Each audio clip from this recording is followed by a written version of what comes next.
Hello everyone. Uh, Now we'll discuss about deque operations.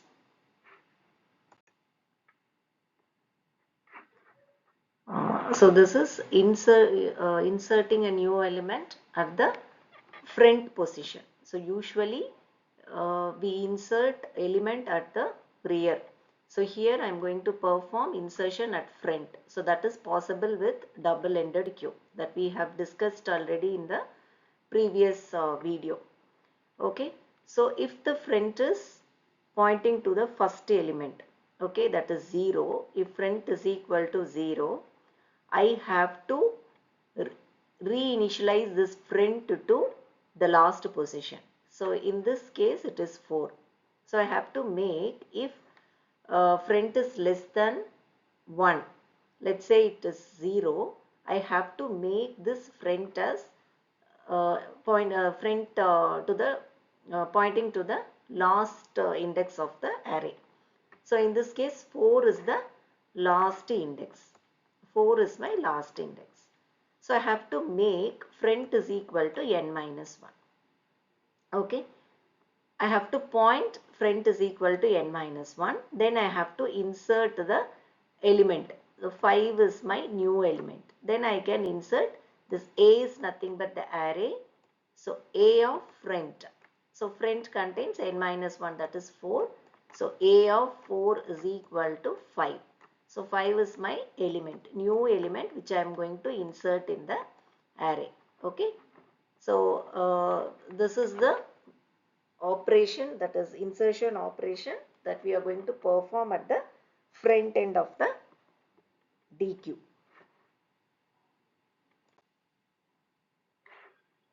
And next is insertion at the rear end. So this is as usual the same as your queue operation. So when we are going to insert new element, we have to check the queue is full or not. Okay, overflow condition. We have to check the queue is full or not. If it is full, we cannot insert new element into the array. And if the queue is empty, we have to initialize front and rear to 0. If queue is empty means queue which means front and rear equal to -1, we have to initialize this -1 to 0. So because I am going to insert a new element into the array index starts from 0.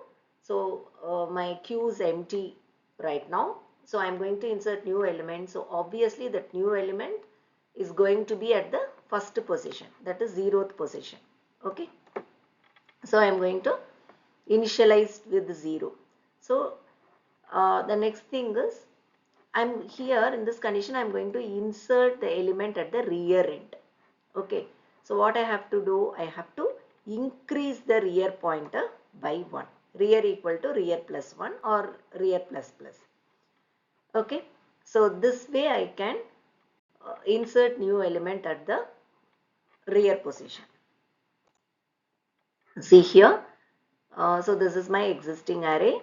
I am going to insert a new element, say 5, in the at the rear position. So currently rear is at second position. Okay, 0, 1, 2.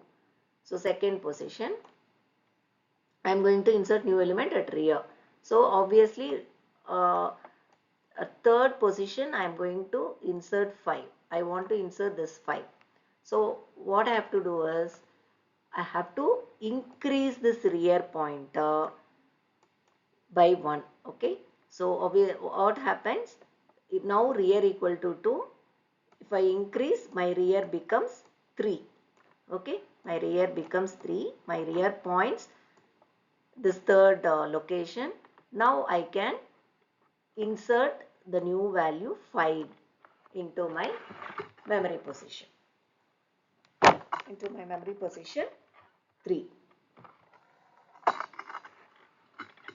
So this way I can insert the element at rear end. So when you are going to insert any element at rear, you have to increase the rear pointer by 1, and then at that position you can insert the new element into the array.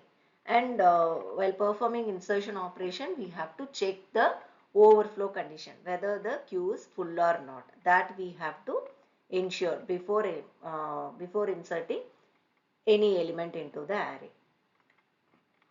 And the next operation, deletion operation, we will discuss in the next video.